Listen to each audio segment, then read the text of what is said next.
celebrates love. My name is Sue Otte, and my pronouns are she, her. Before we begin the rest of our service, Karen will have a few announcements to fill us in on what's happening. And Otter has sent out a bulletin. If any of you have downloaded that, you can follow along that way as well. Karen. Sure. So welcome to Decorah UU, a welcoming lay-led spiritual community moving together in time in an open search for truth and meaning. Please note that you can complete the form at decorahuu.org/contact-us to receive our weekly electronic newsletter or to learn more about our congregation. You can learn more about Unitarian Universalism at uua.org. I know that most of the folks on the call already know this, but this will also be posted to YouTube. So for our friends who might be joining us that way later, I think it's great for them to know that they're still welcome to connect with us. So, announcements. Please remember that we're still in our pattern of every other Sunday. So next Sunday, we will not have a service. The next service we will have will be on February 28th. And the topic will be covenantal, not creedal. And we'll honor our February theme of the month, which is covenant. And we will be celebrating covenant through stories, song, and conversation. A reminder that Carolyn Corbin is interested in sharing videos in upcoming services. So if you have photos to share with Carolyn, please contact her at carolyn@corbingroup.biz. Also a reminder that we still have Decorah UU circles going on. I think some circles might be more active than other circles, but if they've fallen into a state of dormancy, you could always reanimate them at any time. And Sue Otte is your contact point for circles. SueOtte@gmail.com or 563-419-5396. Another reminder, as I mentioned before, we can always have guests who join us. So feel free to invite a friend. It's really easy for them to join us. If they go to decorahuu.org, there's information right there about how to join any service live using Zoom, but also how they could access former services using YouTube. Are there other announcements that folks would like to lift up or add? If so, you can use reactions raise hand because they changed the location of the raise hand feature. It is no longer under participants, it is under reactions. I'll also give any phone only participants a chance to share announcements.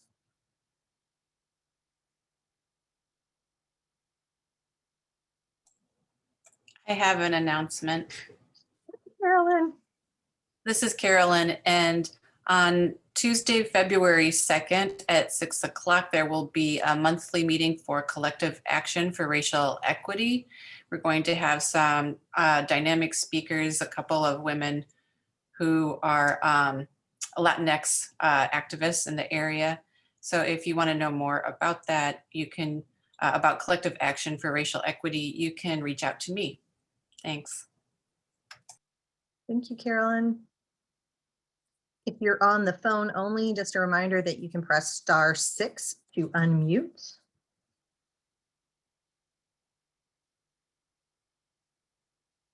Any other announcements that we need to share?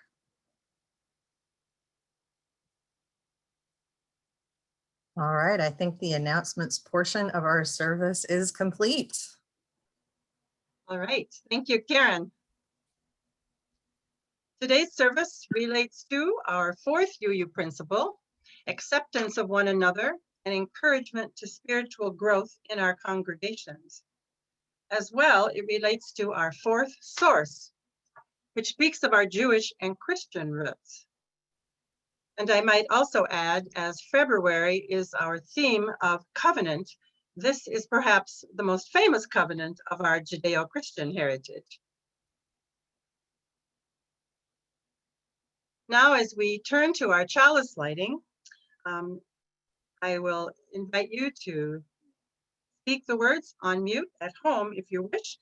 These words come from our opening hymn, which will be sung by and played by Otter Dreaming in just a few moments. Come, Spirit, come. Our spirits long to be made whole. Let inward love guide every deed. By this we worship and are freed. And now I invite Otte to sing along and join us.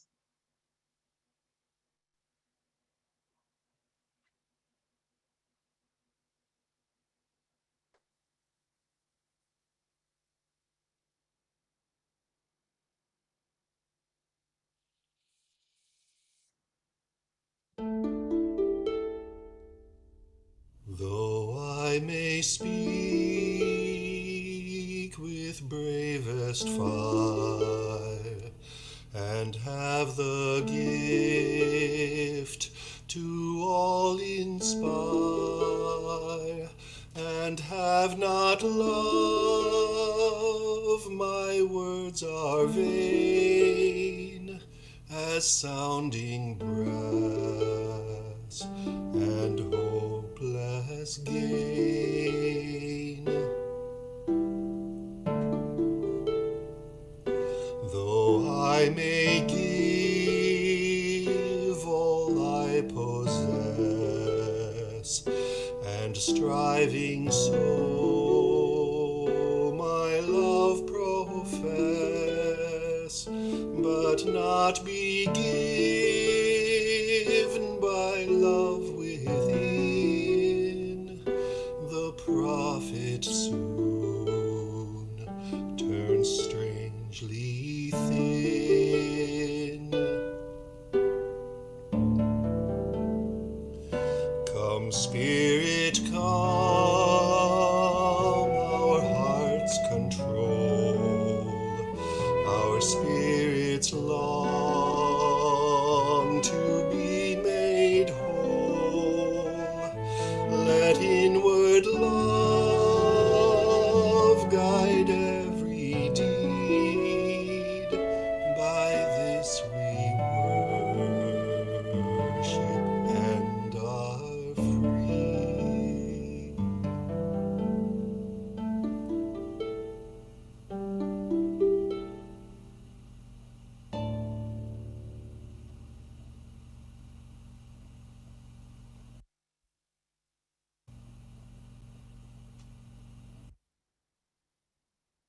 Oh, thank you, Otte, for those beautiful words and the beautiful way you played it. It is truly one of our favorite hymns and a perfect one for Valentine's Day. As we read our land acknowledgement, we are reminded that it has been our practice to acknowledge the traditional indigenous inhabitants of the land. In Northeast Iowa, we acknowledge this area was home to the Iowa, whose traditional name is Bachoche, the Sac and Fox, the Fox's traditional name being Meskwaki, the Dakota, and the Ho-Chunk, peoples whose relationship to this land continues today. Acknowledgement is a critical public intervention, a necessary step toward honoring Native communities and enacting the much larger project of decolonization and reconciliation. I invite you to take a moment for reflection upon the many legacies of violence, displacement, migration, and settlement that have shaped our presence here today, and to adopt an attitude of reverence and gratitude for the ongoing resilience of this place and the people who have called it home.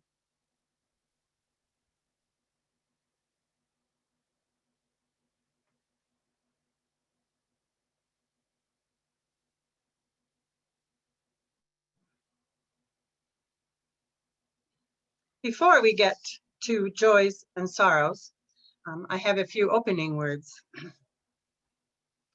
I loved the talk that Madison McClendon gave 2 Sundays ago about imagining our future. As UUs, we know that we are firmly rooted in the Judeo-Christian tradition, but our spiritual forebears continued to imagine new ways of expanding their vision of what a beloved community could be. Our tradition has always been to the left of most of our Christian neighbors, We do not use a creed or a system of beliefs about how we understand God. Rather, we share 7 principles and draw from 6 sources as we continually recreate who we are. Still, it is good to remember and take a look back at our roots from time to time, because they are the foundation of who we are today. Many of us grew up in these Protestant and Catholic congregations, some happily, others not so much. We'll share some thoughts later about this day called Sunday and its roots. And now I'll let Karen take over with Joys and Sorrows. This is the time in our service when we invite anyone who wishes to do so to share with us a personal joy, concern, sorrow, milestone in your life. Again, please use the raise hand feature if you're joining online. And again, remember that's now under reactions rather than participants. And I'll be sure to give phone-only participants an opportunity to speak too. Once more, please remember that this is being live streamed, but I am going to pause recording right now. One moment.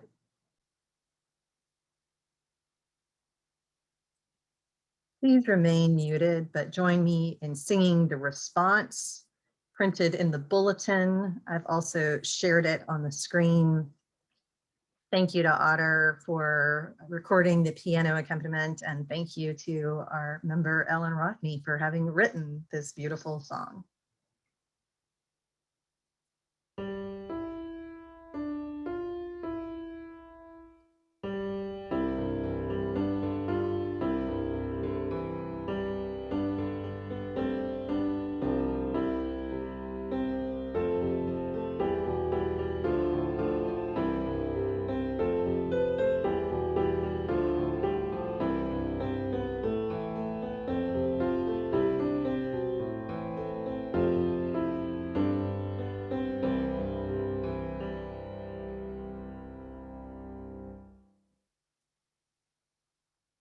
It is now time for the offering.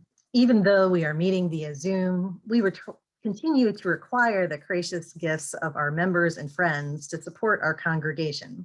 We understand that present circumstances and uncertainty may affect your ability to give, but if you can and would like to donate at this time, and if you're online, you can visit decorahuu.org and click on the Give Online button in the middle of the page to learn of numerous ways to give, which include, but are not limited to, PayPal.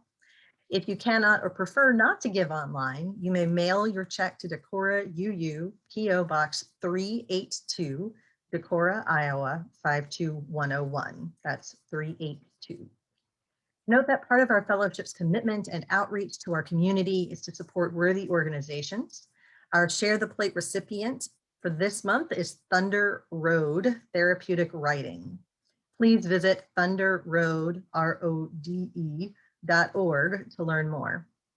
To donate to the Share the Plate recipient, designate so on your check if you are mailing one. If you are using PayPal on our website, you can select Share the Plate from the dropdown.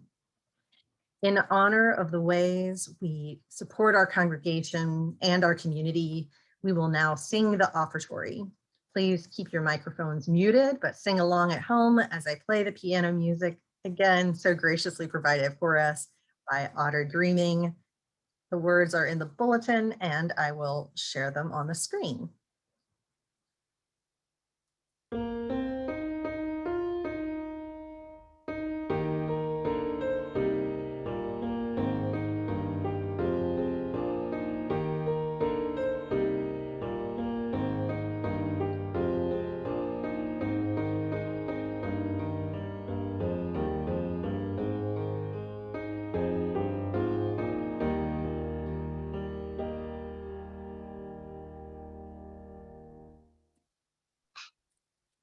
You've already seen a little bit of Sue today, but I'm going to give you a little bit more information before she talks.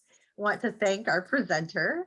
Sue Otte was a founding member of Decorah UU. Sue loves to create rituals that respect our heritage while remaining relevant to our present. Reimagining new ways of being in the world allows us to honor all we love about our past while acknowledging our mistakes and continually drawing a wider circle. I invite you, unless you're Sue, to stop your video so that we can all concentrate on Sue. Sue, thank you for sharing with us Rules, Rituals, and Restoration, the story of Sunday. Thank you, Karen. I'm thinking that some of you have some family history information in your homes.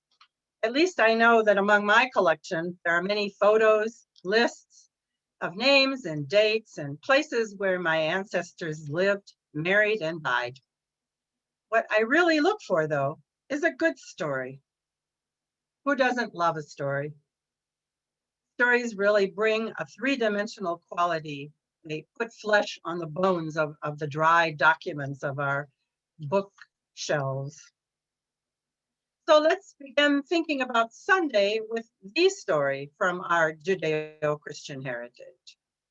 I can imagine Old Testament scholar Richard Simon Hansen, who has spoken often to our fellowship over the years, telling this story in his deep voice. The biblical story of Sunday, or Sabbath, comes from the Old Testament book of Genesis. In the first chapter, God is very busy creating all of heaven and earth in 6 days. As chapter 2 begins, the work of creation is done, and God rests on this seventh day and calls it holy. So far, so good. A day of rest sounds like a good idea for everyone. But then we get to Exodus, the famous story of the 10 Commandments coming in the 20th chapter. If you ever attended Sunday school, perhaps you remember memorizing them. The third commandment says, "Remember the Sabbath day and keep it holy." So just what does keeping it holy mean for the Hebrew people? The Exodus author goes on to spell it out. It gets down to work. You can work on all of the 6 days, but on the seventh, no one can work. And that means you and all of your family and anyone living in your community, your slaves, your servants, even your livestock. God worked for 6 days and then he rested. So you must follow that plan to honor what God has done for you in giving this creation. Law is very important in Jewish tradition. It is serious stuff. Keeping the Sabbath is not easy. Keeping it properly, especially. Very specific rules are laid out. And even though it's for your own good, familiar words to many of us, the intention of the law easily gets forgotten from time to time. Just do it because I said so. As we jump ahead to the time of Jesus, these same rules and rituals are still in practice, but Jesus has not forgotten the intention. He reminds his followers and critics alike that both the letter and the spirit of the law are important. Jesus fully understands that the law lends structure to life, but he points out that it must be followed with both intention and attention, not merely religious devotion. He always brings the practice of mercy, of compassionate understanding into any situation. Jesus understands Sabbath as gift. God gives it as a blessing, a day of rest from the unending work that always needs to be done. Over the centuries, this day of rest, whether Sunday or Sabbath, often came to be seen by many in the organized church as a day of no. There were so many thou shalt nots to be observed that the beauty of a time of restoration was almost lost. And here, another story. I heard it when I was visiting my husband's home Lutheran congregation in Northfield, Minnesota. It comes from a Norwegian Lutheran pastor, Morris Lee, who told the story of how his family came to live on their home farm in Western Norway. They were a poor lot, living on a small island with little arable soil, relying on fishing for their meager living. So they dreamed of moving to the mainland where they could farm and make a better life for themselves and their children. They lacked the financial resources. One day, word came to them that a school of herring, larger than they had ever seen, was moving down the coast and would be near on the next day. That was the problem.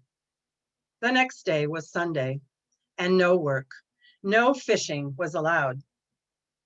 And yet this was an opportunity that they might never see again. They were fortunate in their local pastor, however.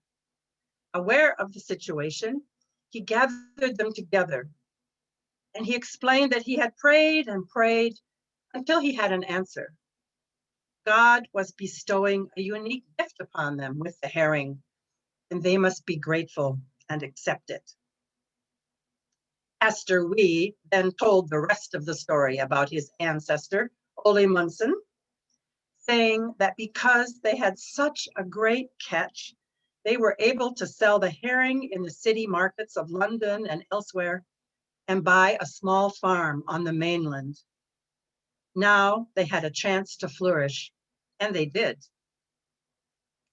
Had their pastor been a strict letter of the law kind of guy, had he seen Sunday as only a time of no, things might have turned out quite differently. He understood those words that man was not made for the Sabbath, but the Sabbath was made for man. I don't know what he considered as he was praying, but I like to imagine that he understood the spirit, the true intention of Sabbath as gift, as a beautiful time of restoration, saying yes to God and to life. Today, we are surrounded by people with diverse views, some religious, others not. And yet Sunday still seems to have an aura around it for many of us. I'd like to invite you to share some of your memories about Sunday, your reflections about Sunday as you grew up. How did your family spend Sundays when you were a youngster? Were they a pleasant time for you? And how does our more diverse culture affect this Sunday Sabbath life? For example, what about the people who have to work on Sunday? Does everybody get a holiday?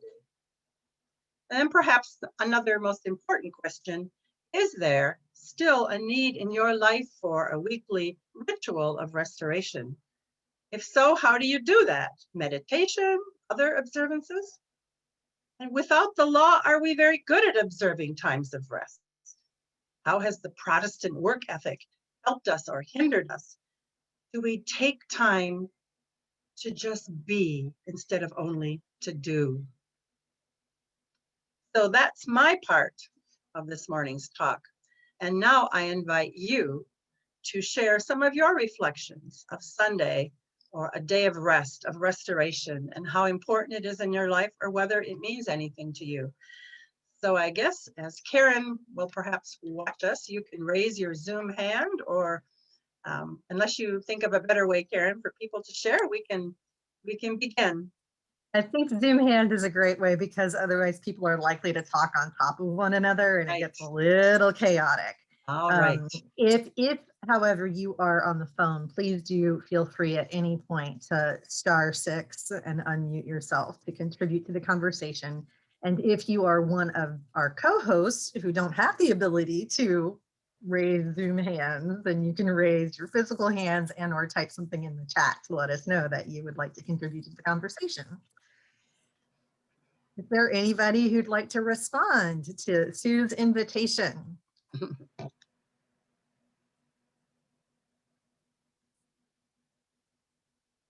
think a lot of people are thinking right now.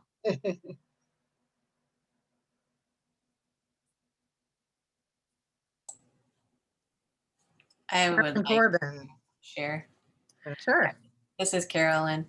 Well, thanks, Sue. I think this is such a fun conversation. And I didn't grow up with a very Sunday-oriented ritual, but I love the whole idea of folding restorative time into my life. In fact, I've sort of taken it to the nth where I feel like every moment should be as restorative as possible, but that's like a whole other conversation.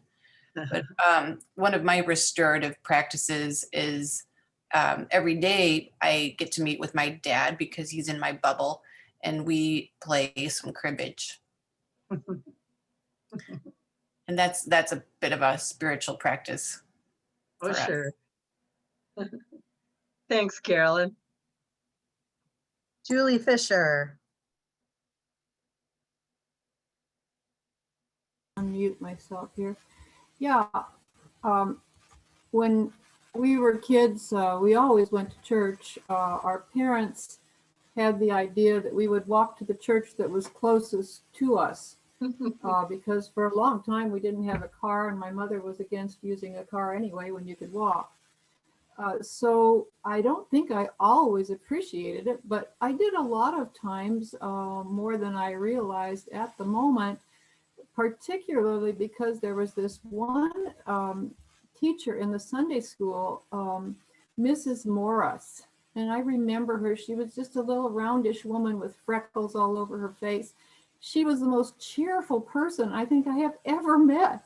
She had about 5 kids and she was just always smiling and bubbling and letting everybody feel that they were just God's best person, you know, and she was a wonderful influence. So I appreciated that. Yeah, restoration for me is mostly outside walking and doing things of that sort and gardening. So those are my times. I'm not one to just sit and do nothing. It makes me nervous to just sit. I would love to be a Buddhist, but I don't think I could take it. So maybe later. Okay, so that's my contribution. Thank you. Thank you, Julie.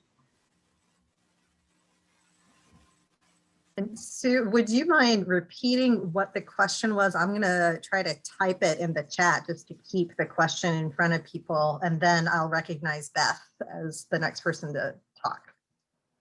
Sure. Well, other than those questions about what you remember about growing up on a Sunday, what it meant to you or how you observed it, I mentioned, is there a time in your weekly ritual for restoration? And how do you do that? Thank you.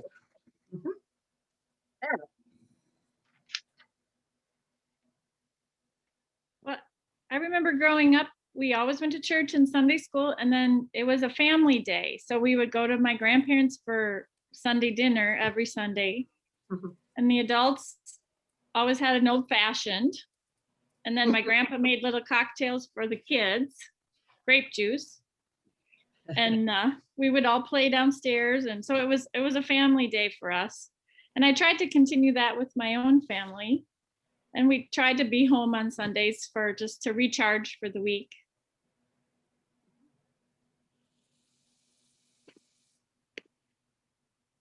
I'll share a memory, which is that I grew up Catholic, and so we went to Mass every Sunday as well as every holy day of obligation.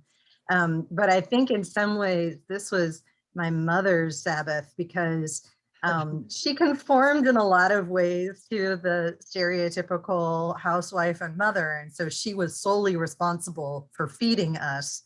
And every Sunday she did not have to cook dinner, because we always went out to a restaurant after the church service. So I think that was a restorative experience for her. And of course, the entire family enjoyed that as well. I have to admit that I'm not very good about being intentional about having a weekly experience of restoration, although I try to snatch what I would call Sabbath moments throughout my day.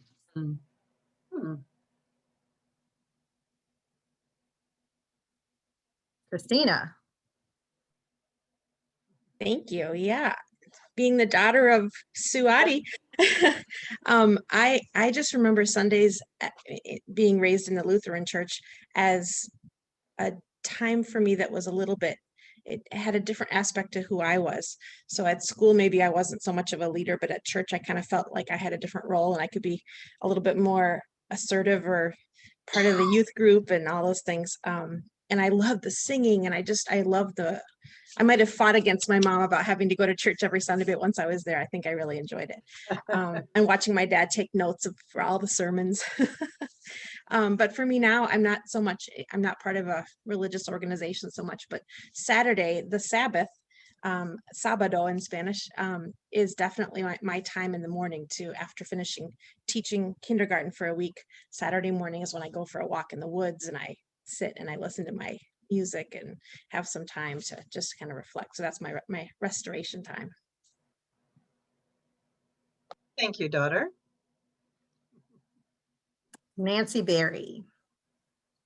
Yeah, I am a lifelong academic, and the problem with being a lifelong academic is that Sundays are fraught with the pressure of whatever work or teaching or papers I needed to have graded by Monday.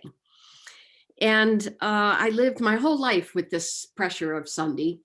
And I wrote a play many, many years ago now, in which I talked about the difference between Friday night and Sunday night, and how it is that those of us who were sort of always geared up for school, had to live with Sunday.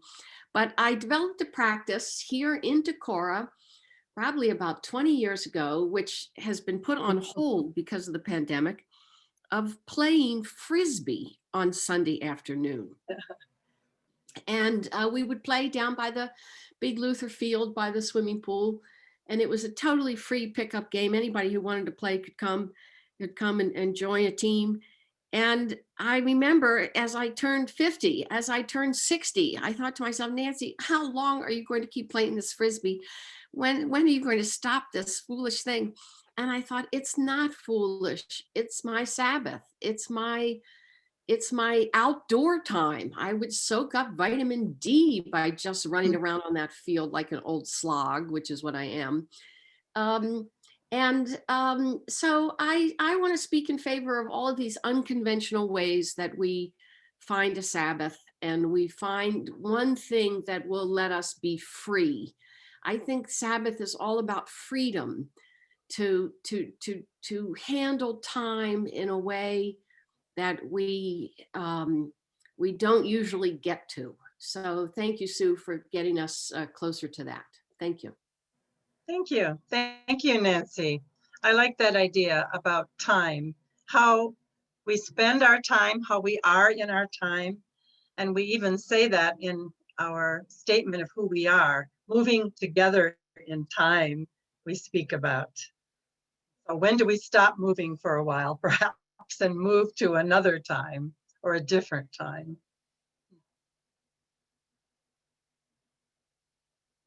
Ellen.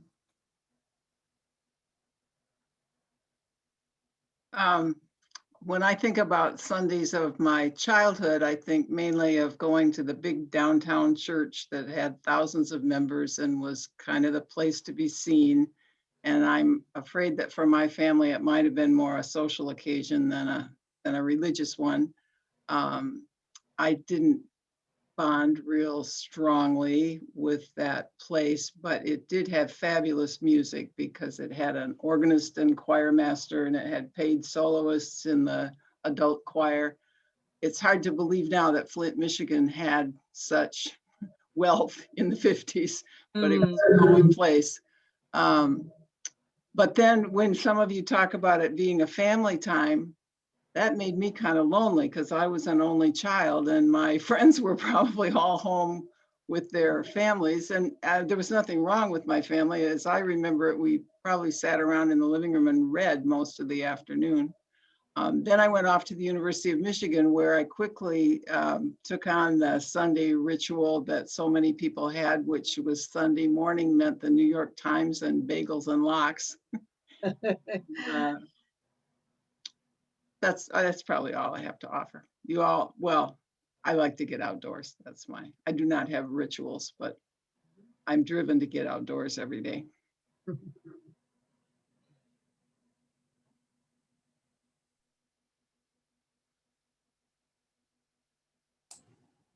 Thank you. Jean. Jean, okay. I also grew up Catholic, and I did not really enjoy it. We had to go early, get the back pew, and I just sat there and I counted the beams up in the ceiling, and I did not get into it at all. And after I left home, I did not go to a church, and I was just talking to Greg, and I'm like Julie. She said she doesn't like to sit still. I'm the same way. It drives me nuts to sit still. And like Ellen, I like to be outside. And all of a sudden I just said to Greg, I said, maybe that's my bird watching. I can sit on my back porch for 2 hours straight and bird watch. And I once even had a squirrel run over my foot. I was so still. So that's my thing. So you are sitting still. Oh, my feet, I'm moving. I am moving. I will note that my family, I was fortunate that my mom was not an early riser, so we always went to the latest mass possible. I will also say one thing that I appreciated about the mass was that you didn't actually have to sit through the entire thing. You got to stand, you got to sit, you got to kneel, you got to sit, you got to stand, you got to kneel again. And I know a lot of my Protestant friends made fun of us for that, but at least we did have some opportunities to move our bodies. So apparently humor was a good part of many of our Sunday mornings. I remember sitting with my friends in the balcony, counting how many times our pastor said the abundant Christian life, which was one of his favorite phrases. And so there was a certain irreverence to some of our Sunday mornings, but at least we were there together. We were with our families, and we did like the music, like some of you have mentioned. The music was a really important part of Sundays.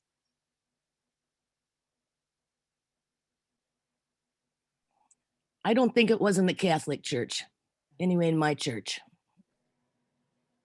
It changed after Vatican II. That's what I was going to say. It was all folk masses for me. That's so it was right. great. Yeah.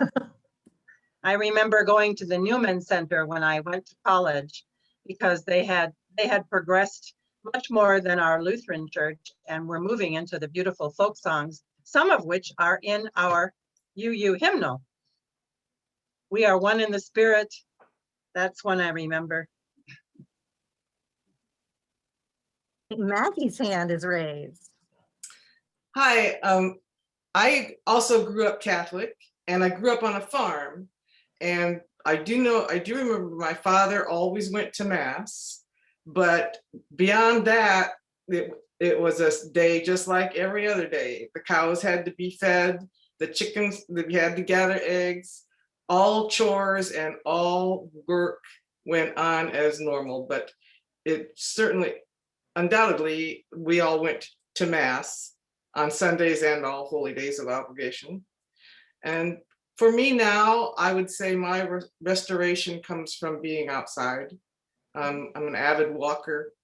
I have a dog that loves to be outside and walk. So I get out regularly, and that's restoring for me. And I also like to cook and clean. That kind of makes me feel like I've refreshed myself to do those kinds of things. So it sounds as if many of you, even though you speak about not having rituals, you do make a time for something that's different than what you do the rest of the week. So maybe there are some hidden rituals that you don't realize are going on in your lives.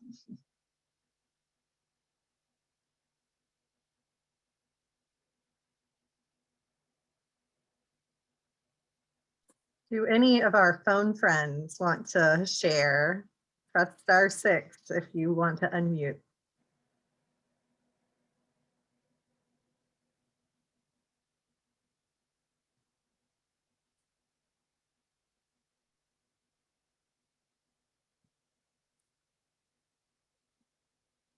I know this is Harvey's first time Zooming today on his new smartphone, so I hope it's working out well for you, Harvey.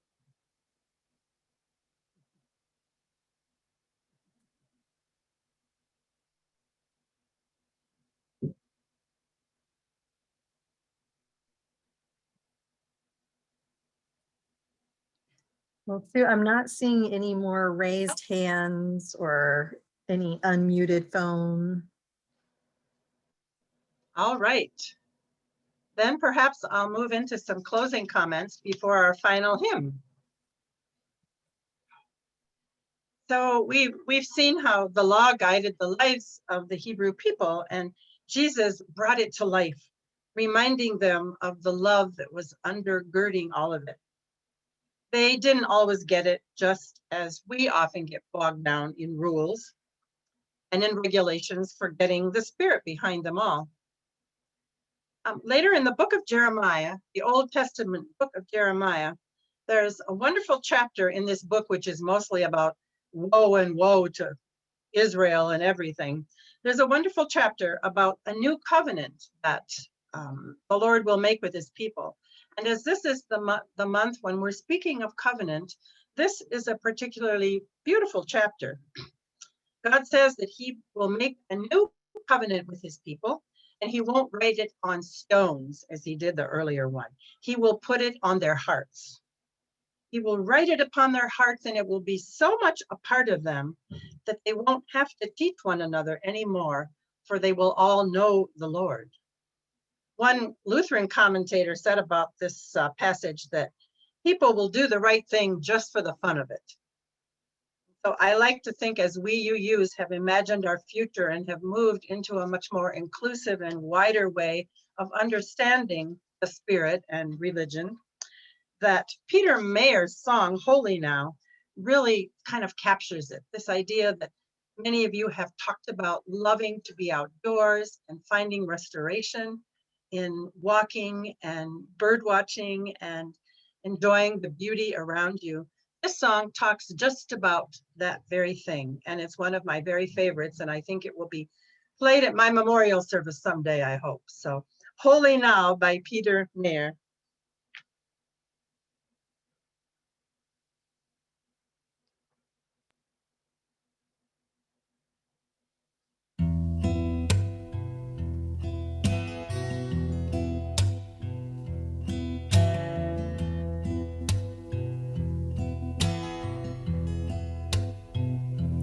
When I was a boy, each week on Sunday we would go to church and pay attention to the priest.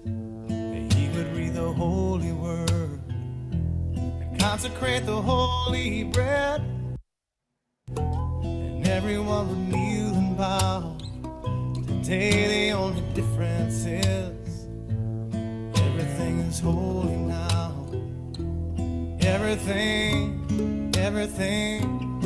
Everything is holy now. And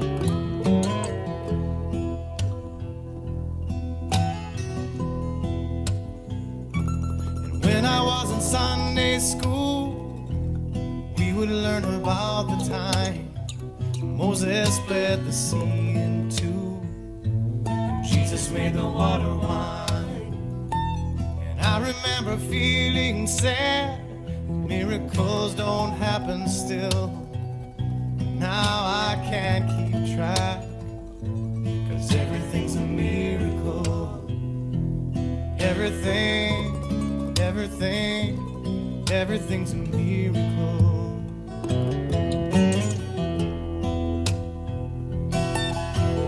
Wine from water is not so small, but an even better magic trick is that anything is here at all.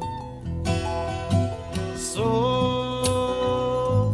the challenging thing becomes not to look for miracles, but finding where there isn't one.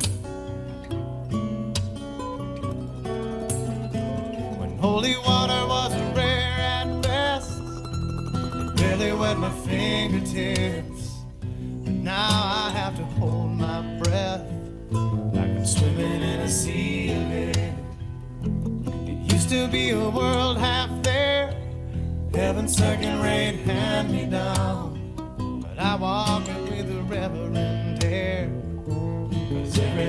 holy now.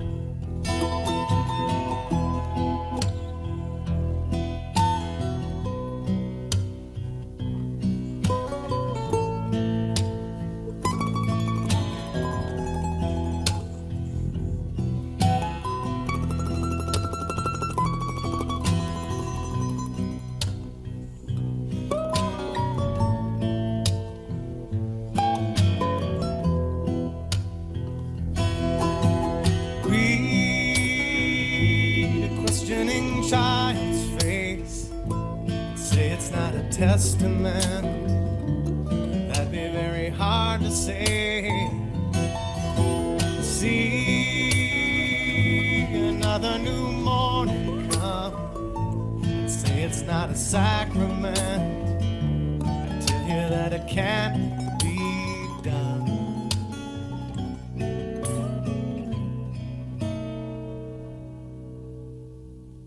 This morning outside I stood, I saw a little red-winged bird shining like a burning bush and singing like a scripture verse. It made me want to bow my head. I remember when church let out, how things have changed since then. Everything is holy now. It used to be a world half there, heaven's second-rate hand-me-down, but I walk it with a reverent air, 'cause everything is holy now.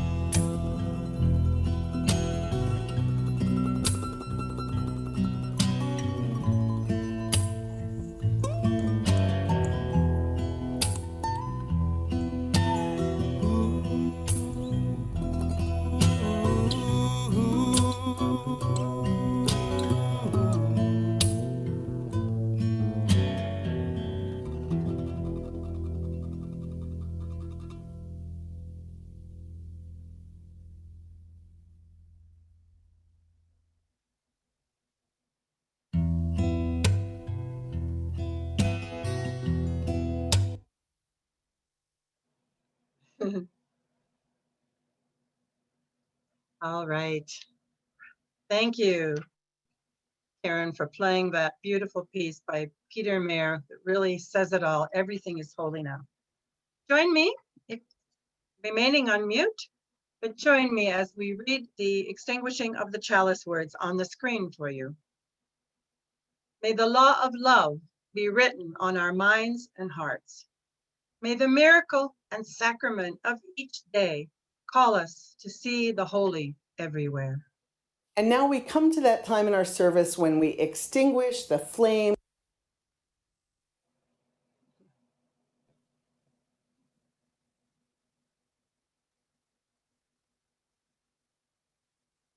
Thank you. Lots to think about. Thanks, everyone. So good to have you all here. Happy Valentine's Day. Happy Valentine's Day. Thank you so much, Sue, Yeah, it was a lovely and service. all for sharing. Thanks was to Karen and Otter. Yes, definitely. This was a Yes. beautiful service. All the pictures too went right along with it. It's wonderful to see Christina. Yes. Where is she? She must have Where- left. I'm Where no, is- I'm here. I'm in Chicago. In Morton Grove. Chicago. Okay. Hi, Christina. I was hoping to be in Decorah this weekend, but it's just too cold. Good that you aren't. Yeah. Yeah. Those of us who love to walk outside, it's a hard time. Soon again, soon again. We're going toward the equinox. That's our next big celebration.